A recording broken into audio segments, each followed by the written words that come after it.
Okay, so we're dedicating this lesson to Shalom ben Sarah Rivka.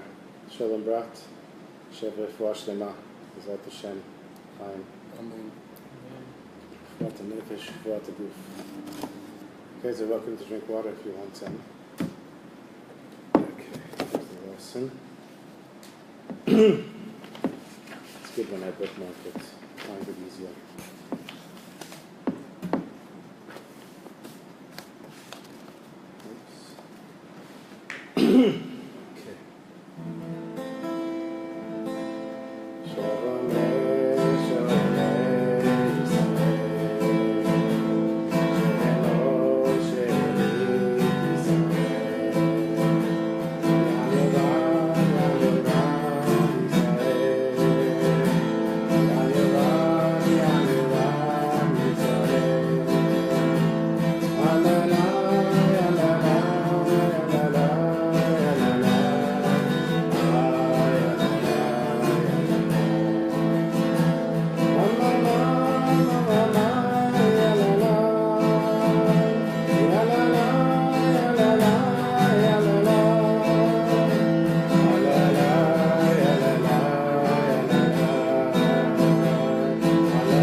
Okay, so today we're going to learn Bezrat Hashem.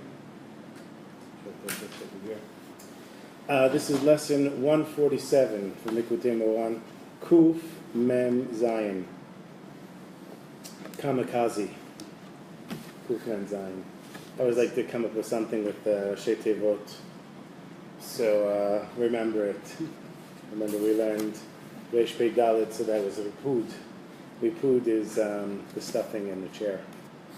Okay. What's it called in English? Upholstery, right? Something like that? Yeah. Okay, so Kuf Mem Zayin. Kashem Shemi Shehu Azut Panim Eino Chelek B'Torah. Just like we have people that have such audacity, of such chutzpah, that they have no part in the Torah.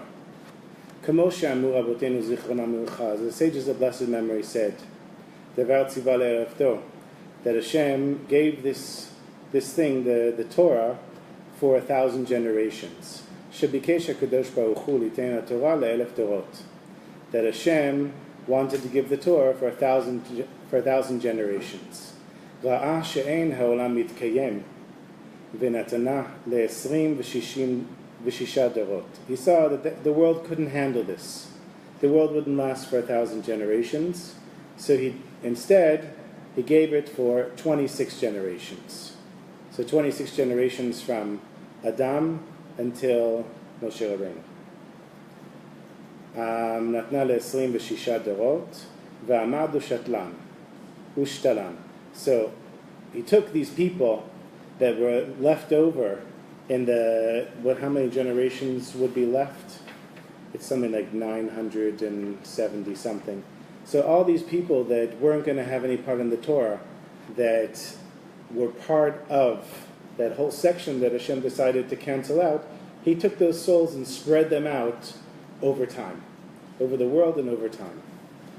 V'hein hein azei panim shebador. And these are the people that have the chutzpah in the generation, meaning chutzpah in a negative way. Right, so these are people who totally deny the existence of God, say religion means nothing, put it down to like the ultimate degree. The person I always think of is Carl Sagan, who was a Jew. In one of his books, I remember reading the book, he talked about his grandfather was a water carrier and never left the town that he grew up in. Whatever, however 2 kilometers or 5 kilometers, whatever it was, his grandfather was a water carrier in that town and never left. And he said, and look at me, I'm exploring the universe and look at how far I've gone.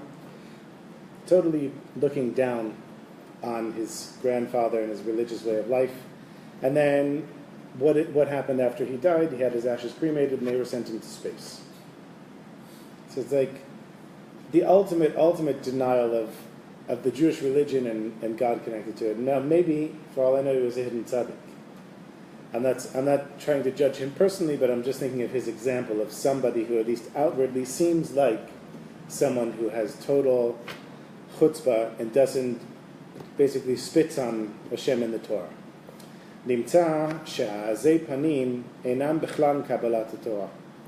So we find that these people that have this audacity, they have no part in the Torah at all. They weren't there to receive the Torah. Kiheim ha-tatkad. They're the 974 generations. They're part of those people in the 974 tatkad dorot generations. Shehayu re'ulim lekabel et Torah. That they were supposed to receive the Torah. V'chein amu abodenu zichronam imchan. And so our sages of blessed memory said, Mi sheyesh bo azut biyadua. Someone who has audacity in a public way, and there's no question about it whatsoever. Shelo amdu raglei avotav al har Sinai. His feet did not stand, the feet of his forefathers did not stand at Mount Sinai. Nimtza she'azut panim ein lo chelek b'Torah. So we find that somebody who has this level of audacity doesn't have any part in the Torah. Kamochen, and so it is also. Mishu ish shafem v'nivzeh ve'ein bo shum azut kedusha. So we also have somebody, so on the one hand we have somebody who's totally in denial, totally chutzpah, doesn't care, puts down God, puts down religion. And then you have on the other hand the person who's totally humble and totally downtrodden, and he doesn't have any holy chutzpah. Ein lo gam kein chelik b'Torah. This person also doesn't have a part in the Torah. So if you're too haughty, you don't have a part in the Torah. And if you're too humble, like really like a rag, shalom aleichem, then you also don't have a part of the Torah. Kamo she'amu avotenu zichronam levracha. As the sages of the blessed memory said, Mipnei ma nitna Torah liYisrael, mipnei shehem azim. Why was the Torah given to the Jewish people? Because the Jews have chutzpah. That's what the sages of the blessed memory said in the Gemara. Ki tzarich sheyeh bo azut kedusha. Because the Jews, in order to really be a Jew, you have to have holy chutzpah. Kamo she'amu avotenu zichronam levracha. The sages of the blessed memory said, and this is in the Shulchan Aruch, Havei oz kanamer. Be bold like a lion. Right, the Shulchan Aruch starts off and says, be bold like a lion. Why should we? A leopard. Thank you. Where does it say over here? I know you're right. I'm just there, leopard. Be bold like a leopard. Thank you. See, it took being bold like a leopard to correct me. Oh yeah. Why is the humble person has no part of the Torah? Because he's like a wet rag. He doesn't stand up for anything. So somebody will come and they'll say, I don't believe in Shabbos. And say, won't even talk. So Rebbe Nachman says, no. You got to say, but Shabbos is a gift from God. Even if it's hard for you to say it, you don't have to be like a leopard, but you do have to have a little bit of nerve to say something. You can't just be totally quiet and a wet rag that everyone walks all over. But on the other hand, you can't be like this metal box that doesn't let in anything besides your own thoughts. So he's giving the two extremes. So why does it say in the Shulchan Aruch that you have to wake up and be bold like a leopard? So because you've got to be bold like a leopard in order to do the will of Hashem. Otherwise, you wouldn't put on tefillin, and you wouldn't keep kosher, and you wouldn't keep Shabbos. You'd say, Everybody else doesn't do it, why should I do it? So you have to have a certain level of boldness. And that's what he says here, that's why the Torah was given to the Jewish people. And through this holy chutzpah that a person has, he receives holy chutzpah from Hashem. And this is what's written in Tehillim, Tenuos le'elokim en Yisrael unotenos v'tatzonot la'am. Hashem gives strength, or you give strength to Hashem, and then Hashem gives strength to the Jewish people. Tenuos le'elokim. When you give strength to Hashem, ze bechinat itaruta diltata.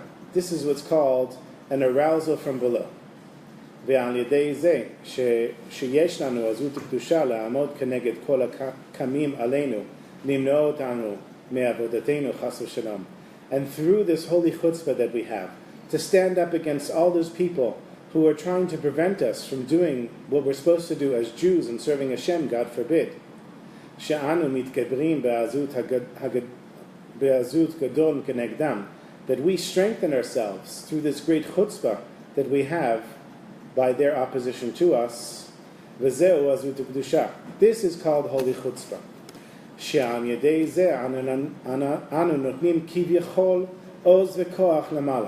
That through this we're giving, as it were, strength and power to Hashem up above.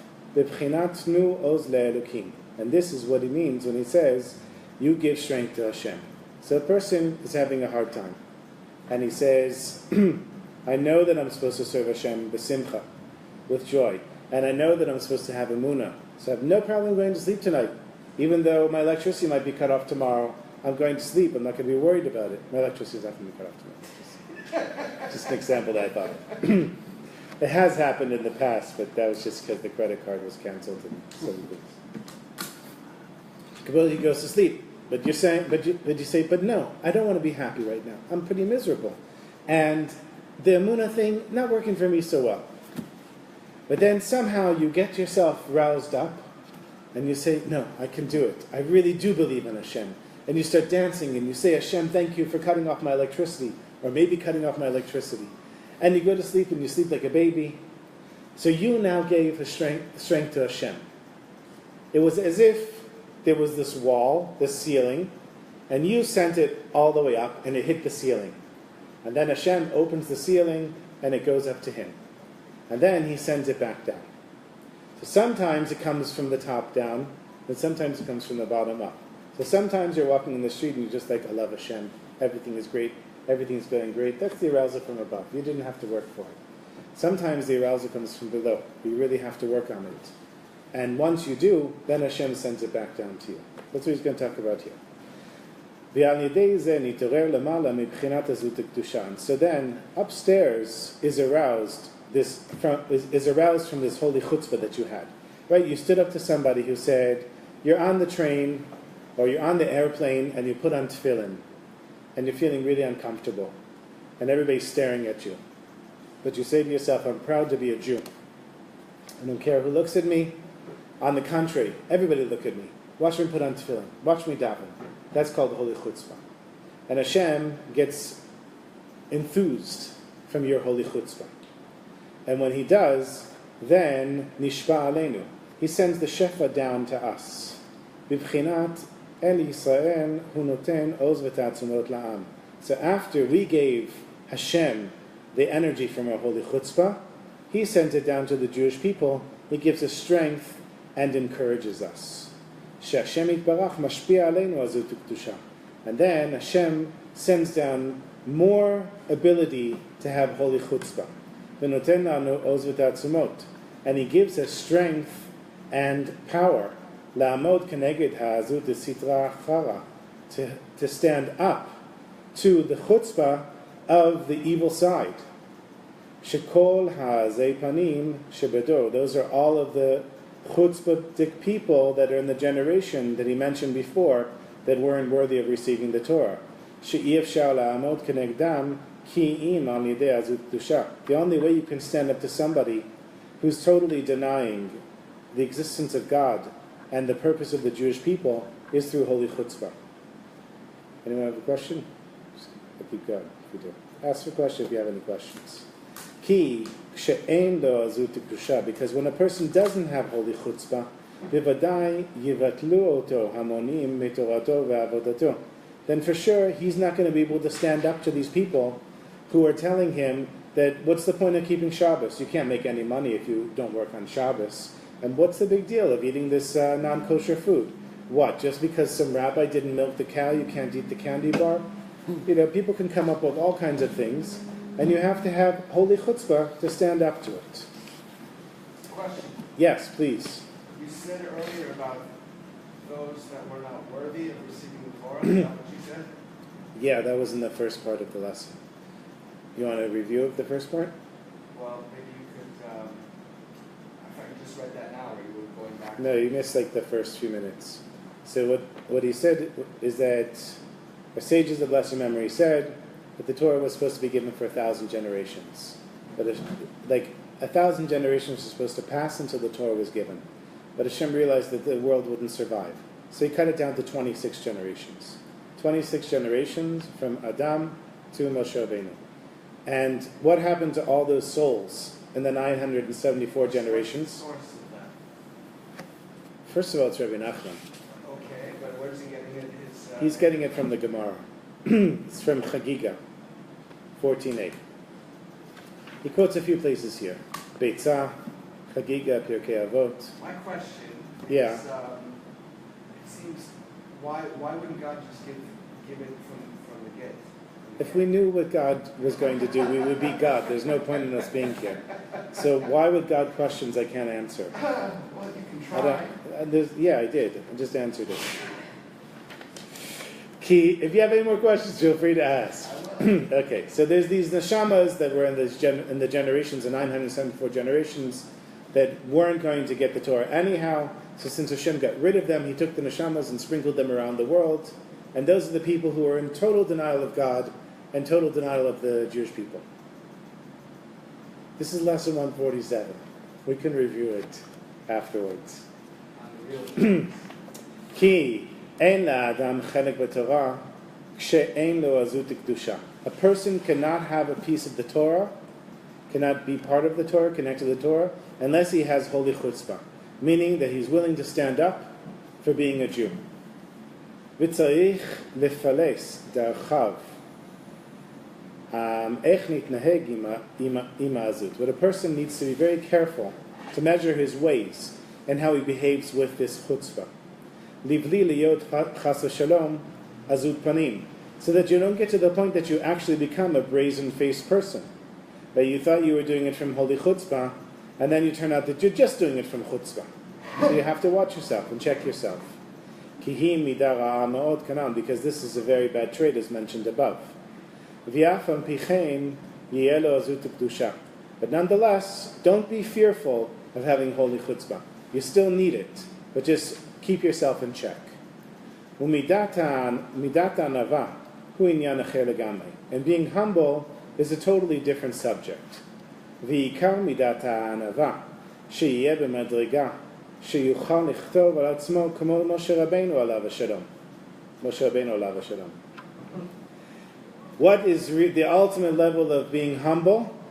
That you should be able to write about yourself, like Moshe Rabbeinu of blessed memory said in Bamidbar, Veha'ish Moshe anav ma'od. And this person, Moshe, was the most humble. Moshe Rabbeinu was saying he's the most humble person. In our generation, if somebody said, for example, if Donald Trump said, I'm the most humble president ever lived in America, so no one will believe him. But to really be humble, you can write, I'm the most humble person, and you really are. So that's what he's saying. That's true humility. It's not meaning that you don't say anything. You're totally a rag. It means that you're standing up, but you're humble. You're able to assert yourself. You're confident, but you're doing it from a place of humility. This is the ultimate level of being humble. Kamoshe matzinu be'amorayim she'amar Rav Yosef, just like we found about the early sages in the Talmud, where they said about Rav Yosef, La titne anava deika ana. Don't mention or don't include humility because I'm standing here. Okay, so Rabbi Yosef is a whole different thing. That's the lesson. You got a question? The lesson was Holy Chutzpah. I would just review it for Diana, right? בעברית את רוצה? אני קצת בעברית. טוב, אלכס יכול לתרגם לרוסית. רוסית או אוקראינית? English. Oh, English. You speak English? She doesn't speak He doesn't speak English. Okay, she comes from the music. Yeah. Okay. So you'll explain it to her afterwards. Yeah, I translate. Okay, so Holy Chutzpah, Holy Chutzpah, you like that? Holy Chutzpah. Holy Chutzpah is that you're confident enough to assert yourself in your Judaism and Torah and mitzvot and standing up for Hashem, but it doesn't make you arrogant, but you're doing it from a place of humility. It's a lot of work. So I can give you an example. I lead the davening here in shul most of the time on Friday nights, Shabbos morning, and there you need to have holy chutzpah, but still be humble. Because if you come to the shender with a big ego, then everyone's going to say, this guy stinks, you know. You can smell his ego all the way outside the shul. But if you don't have some amount of chutzpah, you can't lead the davening. You got to have like a real high level of self-confidence, but it has to come from a place not of your ego. And it's a lot of work, I can tell you. I've been doing it a long time. Yes. I have a question. So you're talking about the bottom-up one. Yes, that's the arousal from below. Okay, so you said it goes up, it hits like the ceiling, it opens up, it goes to Hashem, and then it comes back down. So it's the same. He's sort of like, once it gets up to him, he sort of maybe refines it or whatever, and then sends it back down. So you're kind of giving him... So picture, let's say this beam up here is heaven. And I'm sending my enthusiasm for Hashem, it's like a basketball. I'm sending it up. And when it goes over, it comes back down the other side. It's coming down stronger than if I had just dropped the ball, for example, right here. Right? Because it got that momentum, and then, boom, comes down. So sometimes that effort to send the ball up and get it over there, it's really hard to do. That's the arousal from below. But then once it comes there and it comes comes down stronger than before. On you. Right. Right. Or the Jewish people. Okay. You could be influencing the whole Jewish people. So that, kind of building on that, so if it's the same, so if you put it up with with really good enthusiasm as opposed to like reluctant enthusiasm, the benefit when it comes back down the other side is probably going to be maybe more... I don't know. So then you have the other way around. The other way around is that you're just walking down the street and it starts to snow on your head, and you love snow. And you're like, wow, it's the middle of summer and it's snowing on my head. Hashem really loves me, and you're dancing for joy. Okay. You know, it's just we all experience this. Something just happens good in our life, and we're like, dancing for joy. It's much harder, the arousal from below, than the arousal from above. Right? You can picture, for example, the 1967 war. So everybody thought there was going to be another Holocaust here. Somehow the nation got the strength together to fight the war. And after the war, Israel was 5 times the size. So people were super happy. And then you have the other way around, you know. Anyhow, I'm getting caught up in the same thing. You get the idea, right? Yeah. Any other questions? I was wondering about, so there's 1,000 generations, just the breakdown. So there's 26 before Matan Torah, and then there's 974 after Matan Torah. So who are the ones that we consider to have gotten the Torah, and which are the generations, so to speak, which have it spread out? The way I understood it was that before Matan Torah, they were all considered like people that received a spark of the Torah, and then the 974 afterward, who didn't, let's say, receive the Torah, were kind of sprinkled out throughout those generations, and that's what we see today. Like those people, like who behave like Carl Sagan, would kind of a blessed memory. A blessed memory. Yes, they'd be kind of part of that crowd. So I can read what it says here. It says the Talmud teaches God originally intended to give the Torah after 1,000 generations. He created all the souls of those 1,000 generations, preparing them to exist in the world. The world, however, could not last that long without Torah. Therefore, God gave the Torah after only 26 generations. There were 26 generations from Adam until Abraham, so not until Moshe, until Abraham, followed by the generations Yitzchak, Yaakov, Levi, Kehot, Amram, Moshe. Moshe lived in the 26th generation following creation. Moshe, who lived in the 26th generation following creation, received the Torah at Mount Sinai. What happened to the souls from the remaining 974 generations? Question mark. There you go. So I don't know. I don't have an answer. This is from the I just from the Talmud, but I mean, where did they get it from? that's already heresy. I mean, it just seems very bizarre to presume to know anything like that. You can even make a statement like that. I could try to connect. I could try to connect it to what we understand in our generation. So let's say you have somebody who understands science, and they can put together something that can float in the air without fuel and without any type of energy, and we're looking at it, we don't understand it at all. And you say, it's just impossible. How could somebody even come up with something like this? It's just a different way of understanding how the world works. The rabbis of the Talmud had a different understanding, and they were on a higher spiritual level, certainly than me. I'm not questioning what they wrote there. I don't have any problem with it. That's just, for me, that's a fact. That's like saying, do I believe what's written in the Torah? There's a certain point where you have to say, that's it. Okay. What about that one letter that's different in the Sephardi and the Ashkenaz? So that's their problem. No, not my problem.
Okay, I'm going to read a story from my book.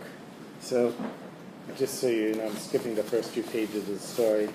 It's called Slay the Greek Gods. Here you can see. It's backwards on Facebook. If it was in Hebrew, maybe it would be the right direction. Yeah, it's true. This world is a crazy world. Okay, so the bottom line is I got a job at a summer camp after I'd spent a year studying in Edinburgh. So how do you say the name in Scotland? This old man that I met when I first got there, I said to him, by mistake the taxi dropped me off in the wrong place, so I went to his house. knocked on the door, and I said, "Hey, I'm here studying at the University of Edinburgh." And he said, "Edinburgh? Edinburgh? It's Edinburgh, like a woman's bra." So that's how I learned how to say Edinburgh. So, I'd been told that the camp kept kosher. This was a B'nai B'rith camp in upper state New York. Kept kosher, kept Shabbos, and other Jewish traditions. That was somewhat true, but not quite like the camp director had told me in Edinburgh. The food was kosher. I spent a lot of time in the kitchen because the camp director asked me to see that everything was. I was kind of like an external, unofficial mashgiach for the kitchen, even though I hardly knew anything about keeping kosher. It was more of an education for me than it was me supervising anyone else. Shabbos, however, wasn't what I had expected. There was special food made for Shabbos, and everyone was dressed in white. We had services on Friday night, but there was a debate the first time over whether to use a microphone or not. According to traditional Judaism, it is forbidden to use a microphone on the Sabbath, but according to the Reform movement, you can do anything you want. It's true. Since the camp was officially and historically traditional, using a microphone on Shabbos was not allowed. However, almost all the staff and campers were not traditional, and they hated that we didn't use the microphone. The service started out without a microphone and ended with one. Some of the staff and kids stormed out in protest, and the rest applauded and cheered that the camp was finally entering the 20th century. Even though I had grown up in the Reform movement in university, I had moved to the other side, the traditional side, the side of my great-grandfather. I was not happy about the microphone, but I didn't storm out in protest. I stayed with my campers until the service was over. We went to the dining hall and had a somewhat traditional Shabbos meal. Shabbos morning, everyone was allowed to sleep in. I woke up early to join the religious group. There was a religious group in the camp. And came back to the cabin before the kids and assistant staff had opened their eyes. The camp director's son had passed away a few weeks before the summer started. I didn't know the cause, but the effects on the director were apparent. He was a shell of the person I had met in Edinburgh. It was like he was replaced by a wax figure, and I didn't know him well at all. People who knew him told me it was like he had a personality transplant. He had no energy, although he had a job that required the energy of 3 people. I went to ask him about the microphone on Shabbos, and although he opposed it, he didn't have the strength to do anything about it. The camp that was meant to be somewhat religious quickly fell apart. Shabbos was hardly kept. The liberal forces at camp got their way in every area except for kashrut, which was run by a group of religious men that wouldn't budge on their standards. At first, I just held my tongue, but as the camp's religious standards got lower and lower, I couldn't stay quiet anymore. I reached my tipping point when the 9th of Av arrived. The 9th of Av is the day in Jewish history when Jews fast and remember the destruction of the Holy Temple in Jerusalem in the year 70 CE. Many other Jewish tragedies also coincidentally happened on that day. It was announced that the camp would be fasting, there would be no music played, and many of the regular camp activities would be canceled for the day. The liberal staff members didn't like this at all. They raided the kitchen and served a meal to whoever wanted to eat, insisting there was nothing to mourn over since no one cared about the temple in Jerusalem anymore anyway. The camp director tried to put his foot down. He said enough is enough, but the rebellious staff did whatever they liked, and he didn't have the strength to stop them. A few days later, we had a week of color war. Traditionally in Jewish camps, this is called the Maccabiah, kind of like a Jewish Olympics. The camp is divided up into colors or tribes, and everyone competes with each other for the week. I always hated these color wars because they divided up the camp in the individual cabins. I had worked so hard on helping the kids in my cabin become a cohesive team. We had learned to love one another, but this color war would split us up. I made it clear that the color war was only outside of the cabin. Inside, we were all one family. I didn't want to hear one word about the color war once any of my campers stepped foot into the cabin. It worked fine for the first few days. Then my campers started getting tired of the color war. They wanted to do something together, as a cabin, like we'd been doing all summer. I was also tired of the color war. Just then an opportunity presented itself like a bow-wrapped box delivered to the front door. There were judges during the color war. Often they would dress up as some ancient figure. The same liberal forces that had been at work all summer decided that this summer would be the first time the color war would be judged by Greek gods. Since the Jews suffered enormously by the Greeks, and we don't believe in idol worship, we usually avoid Greek gods in their mythology. All 5 judges dressed up as Greeks in togas and wreaths and insisted that everyone bow down before them and kiss their hands. It wasn't serious, of course, and some of the other staff members went along with it, insisting that their campers comply. I honestly could not believe that I was seeing this in a Jewish camp. The whole story of Hanukkah is about the Jews rebelling and then defeating the Greek army who told them to bow down to their Greek gods and kiss their hands. Jews don't bow down to anyone except God. Although all through Jewish history, from biblical to modern times, there are stories of Jews who refused to bow down to kings and other rulers. In ancient Egypt, it's said in Jewish sources that the entrance to the Pharaoh's court was through a low passageway, so everyone who would enter would have to bow down before Pharaoh. But when Avram Avinu, Avram our father, went to meet Pharaoh, the passageway raised up miraculously, so Avram could enter without bowing down. Many years later, Yaakov Avinu came to Egypt to meet another Pharaoh. The same thing happened. The passageway miraculously rose up so Yaakov could pass through without bowing. That's why in the Bible, Pharaoh asked Yaakov, "How old are you?" Somewhat in shock. There was a record of when this miracle had happened before to Abraham, and when his grandson Yaakov came, Pharaoh thought maybe it was the same person. In the story of Purim, Mordechai refused to bow down to the king. There's story after story about Jews refusing to bow down, and here at this little Jewish summer camp in upstate New York, Jews are bowing down to Greek gods? I could not believe it. We had a staff meeting every night, and I brought it up. Some of the staff supported me. Most of the staff thought I was a fanatic and told me to relax. I told them I could take a lot, but this was going too far. I wouldn't stand for it. All 5 of the judges, the Greek gods, were at the meeting. None of them thought it was a problem. They said to me, "Suck it up, that's how it is. The color war is over in 2 days anyway." I came back to the cabin that night determined to change things, somehow. I told the kids in my cabin everyone was staying and not going to the color war as a protest against bowing down to the Greek gods. Then I told them the story of Hanukkah and how the Maccabees defeated the Greek army, and afterwards reestablished the services in the temple and Jewish autonomy in the land of Israel. We took our sheets and dressed in togas like the judges. I brought a roll of aluminum foil from the kitchen and went to the crafts area to get paint, cardboard, and scissors. I told the boys to make the most awesome cardboard swords and weapons they could. At the lunchtime meal, we were going to slay the Greek gods. They loved this idea. They were more excited about my crazy plan to stop the bowing and kissing madness than anything they'd done all summer. Within an hour, we were ready to go and practiced marching in unison outside of the dining hall. I had the kids singing Hebrew songs about the Jewish people never giving up. When we then marched into the dining hall, and everyone stopped with what they were doing. They thought it was part of the color war. We marched over to the judges, dressed as Greek gods. I took one of their microphones and announced that our cabin had enough of this hypocrisy. Jews don't bow down to anyone, especially to Greek gods. Then I told the boys, "Draw your weapons!" And everyone pulled out the cardboard and aluminum weapons they had made an hour earlier. I cried out, "Boys, slay the Greek gods, show no mercy!" And my sweet little 13-year-old boys had the time of their lives attacking the judges. Everyone applauded us. The boys in my cabin became the most popular kids in camp. Many of them proudly told me they got their first kisses after that.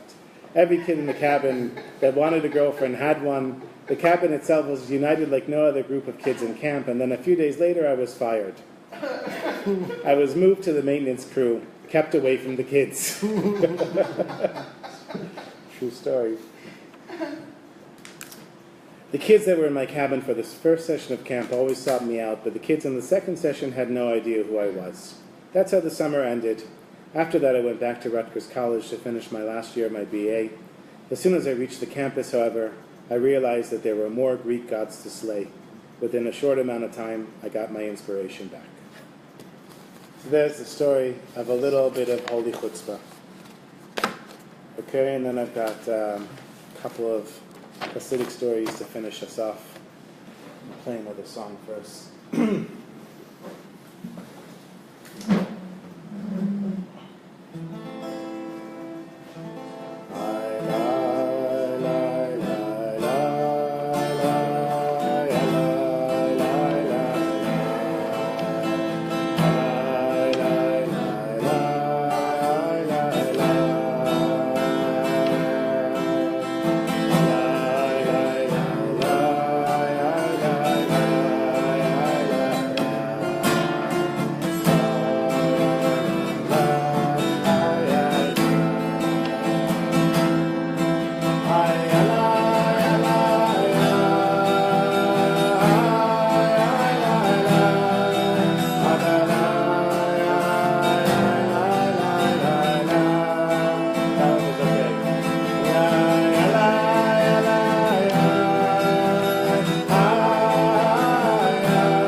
stories for you. I hope we'll have time for both the stories. Not the second one will go faster. Everyone knows probably this story, but I was listening to it on Friday, and I just felt like this is a story I have to tell and base the whole lesson around this. So it's about Yosef the Holy Miser. In Krakow, next to the Jewish cemetery, next to a tree, there's a little grave. And on the grave it's written, Po Nitman Yosele Kamtzana Kadosh. Kamtzana Kadosh. Here is buried Yosele, the Holy Miser. And what's a miser? A miser is somebody who doesn't want to give. And if you're not giving, you're not part of society, especially Jewish society. In Krakow, in Poland, in 1550, so all the Jews were living in a ghetto. And everyone was poor. But there was one Jew who had a lot of money, and his name was Yosef. And Yosef had this thing where he didn't want to give anyone from his money. Now, of course, everybody tried to get money from Yosef at some point, but when Yosef refused, so they didn't treat him nicely. They didn't say good Shabbos to him. They didn't wish him a good year. And kids would throw stones at him when he'd walk in the street. Yosef just ignored all of this. So one day, word gets out that Yosef is dying. He sends out word to the Chevra Kadisha. He says, send them over, send the burial society. I'm dying and need to arrange for my burial. So the Chevra Kadisha, they show up and they say, Yosef, you're going to have to give us 1,000 rubles to bury you. He says, 1,000 rubles? I'm sorry, I can't afford that. It's too much money. It's Yosef, you can't take the money with you. You know, we know you've got hundreds of thousands of rubles. You give us 1,000 rubles, we'll give you a proper burial. He said, 50 rubles. That's the best I can do. He said, Yosef, if you don't give us 1,000 rubles, we're not going to bury you. He said, no problem. I've done lots of things myself. I'll bury myself too. So they said, fine, Yosef, you don't want to give us the money, we're leaving. And they get up to leave. And at that point, Yosef sits up and he says, Shema Yisrael, Hashem Elokeinu, Hashem Echad. And he dies. And they kept their word. They walked out on Yosef.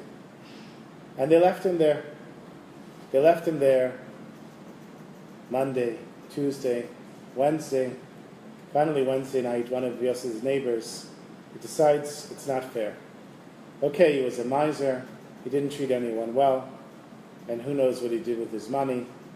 But he deserves a burial. So he put the body on the back of a wagon, brought him out to a tree next to the cemetery, and buried him without any markings.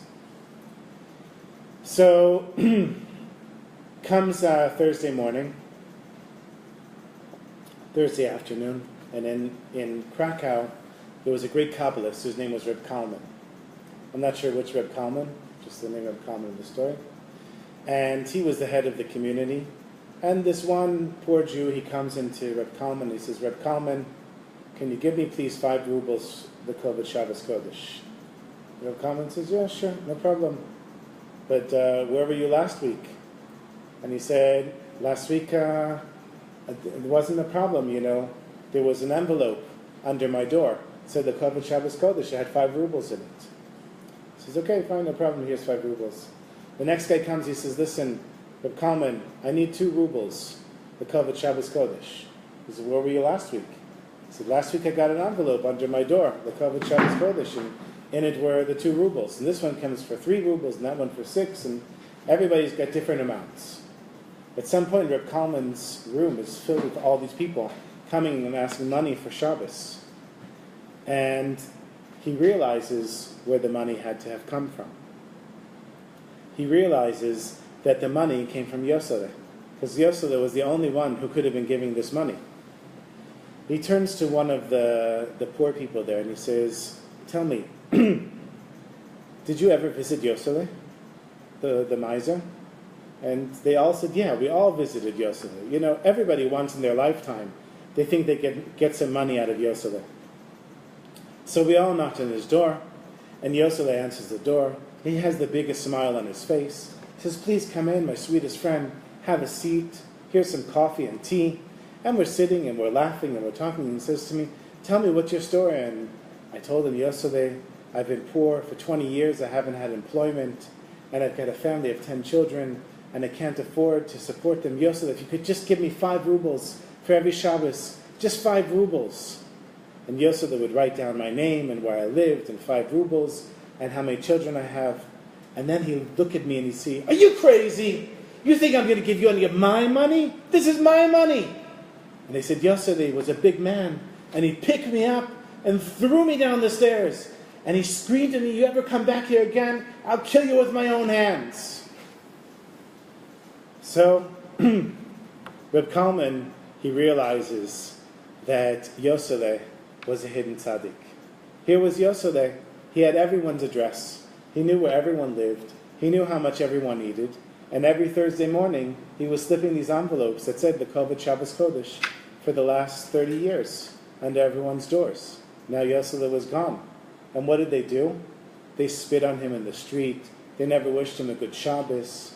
They didn't even bury him. So Reb Hullman said, Motzei Shabbos, he said, starting Sunday, we're fasting for 3 days.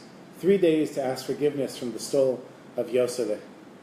And they were fasting, and after the 3rd day, Reb Hullman, he felt like they weren't getting through. They hadn't davened enough. They hadn't asked for enough tshuva.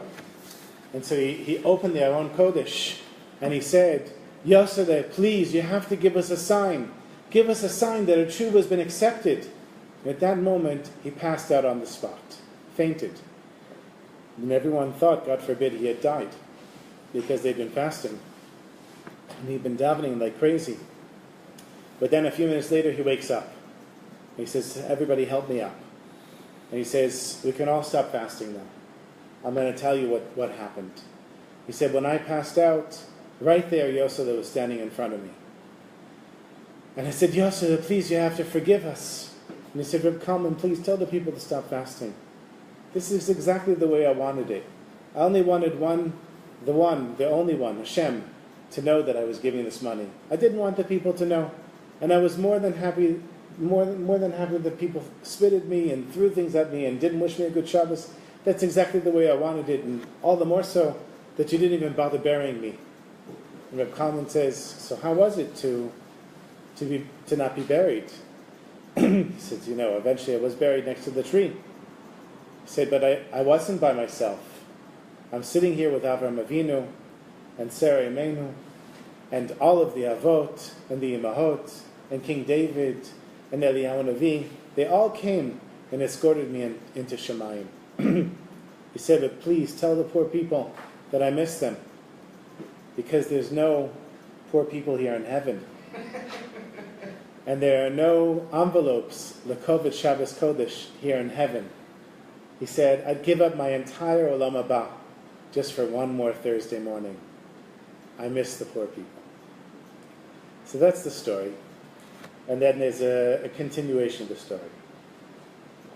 Reb Shlomo would tell the story. He said it was a story that he heard from his father. And then there's a story, and this is a funny thing because there's a Chabad rabbi that tells the same story. And I actually saw the video recording of this rabbi telling the story. And as sweet as the rabbi is, thank God that Reb Shlomo told the story. Because if he didn't, I would never be telling the story. The rabbi that it happened to, not a storyteller, Reb Shlomo, gives it over beautifully. So, in the 1970s, Reb Shlomo attended a week-long ecumenical conference where all of the religions came together, and every night each of the religions would host a meal. And the first night was the Jewish religion. In the story he says, maybe because we're the oldest religion. And there was a kosher meal, and everybody had their kosher meal, and Reb Shlomo gets up, and Reb Shlomo had this thing, he said, whenever you get up and speak in front of a group, you have to say, V'noach matzah chen b'nei Hashem, that Noach found favor in the eyes of Hashem. You just repeat that again and again, and Hashem will put the right words in your mouth. So Reb Shlomo is trying to figure out, what am I going to say to this group of people? How am I going to connect with them? And he told the story of Yosef the Holy Miser. And after he tells the story, this bishop comes over to him. He's an assistant bishop, Catholic, and I don't know if everybody knows what a bishop is. That's why I have to say Catholic. Oh, Hashem. So sees him in his fancy clothes, and he comes over to Reb Shlomo and he says, "I love the story, such a special story." And then the next night, the Catholics were supposed to speak, and after the Catholic priest speaks, the assistant bishop, after the bishop speaks, the assistant bishop, he asks Reb Shlomo, "Do you mind coming up and telling the story one more time?" So Reb Shlomo tells the story another time. And then that Saturday night, Reb Shlomo is going to give a concert for everybody there, and the assistant bishop, whose name was Joe, comes over and he says, "I know you're going to think I'm crazy, but please, at the concert, tell the story one more time. Just one more time. I need to hear it one more time." So Reb Shlomo, he tells the story one more time. And after the concert, the two of them, they go for a walk. And Joe, he says to Reb Shlomo, "I want you to know, my name is not Joe. My name is Yosele from Krakow." He said, "I'll tell you the story. My mother survived the Holocaust, and there was an American soldier, and they fell in love with each other. And he said, 'I'll take you back to America, but I'm a Catholic, and whichever children we have, you have to promise me we'll raise them as Catholics and not mention anything about you being Jewish.'" So Joe's mother was dying. She was an old woman, and she was dying, and she said, "Joe, you have to come. I have to tell you a secret." And she revealed to him that he's not Joe the bishop. He's Yosele from Krakow. That they're descendants of this great hidden tzaddik, Yosele the holy miser, from 1550. And that she told him all about Shabbos and about Yom Tov and about what it is to be a Jew. And this guy Joe, he leaves his mother, and his mother says, "You have to promise me. I'm sorry that I raised you as a Catholic, but you have to promise me to be a Jew."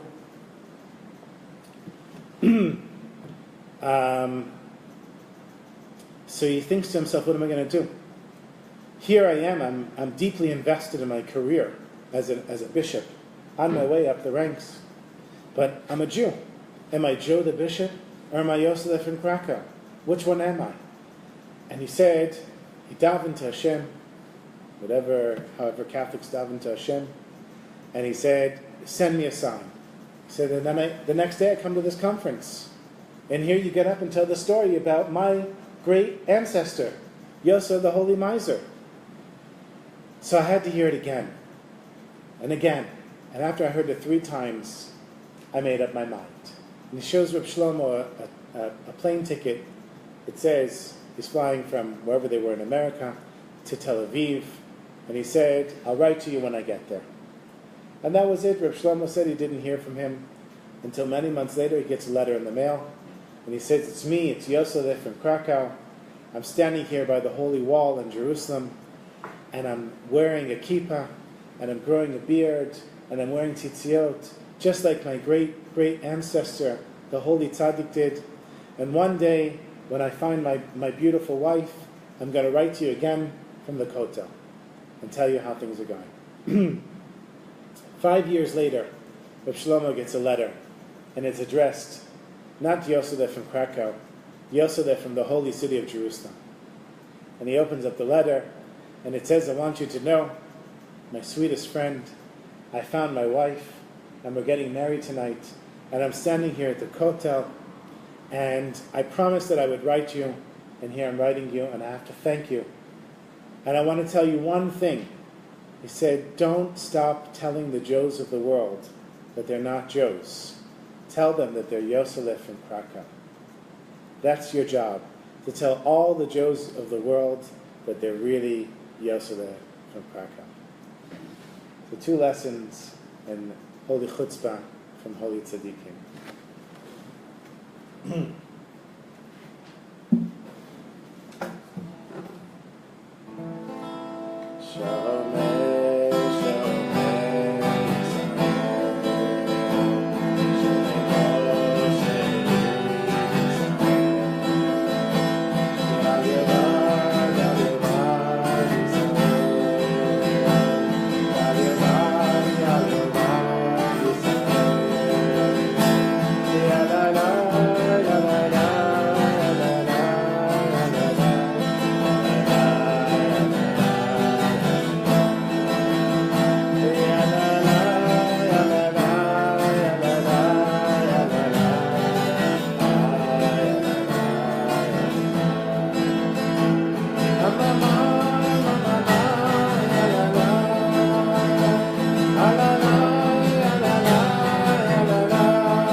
Refuah Shlema to Shalom Ben Sarah Rivka, Bezat Hashem.